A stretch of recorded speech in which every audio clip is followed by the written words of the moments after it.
నీ ఫ్రెండ్, అరే మమ్మీతో చెప్పొద్దు, మనం ఆడుకుందాం వచ్చేసి కామ్గా, అమ్మా మమ్మీ ఇక్కడికే వెళ్ళొస్తానని చెప్పేసి ఇంట్లో అబద్ధం చెప్పేసి వెళ్ళి ఆడుకోవడానికి వెళ్ళి చాలామంది దెబ్బలు తగిలించుకొని ఇంటికి వెళ్ళే వాళ్ళు ఉంటారా లేదా?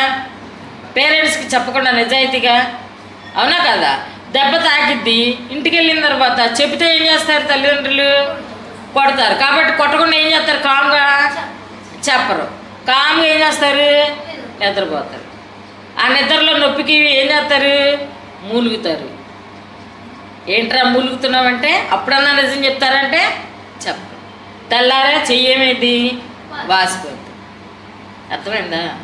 అంటే మనము పాపులను దుష్టులను అనుసరించినట్లయితే మన జీవితాలు పాడైపోతాయి.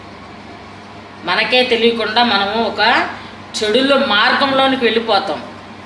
అక్కడ ముళ్ళ పొదలే ఉంటాయి. ముళ్ళ పొదల మీద ఎవరైనా నడుస్తే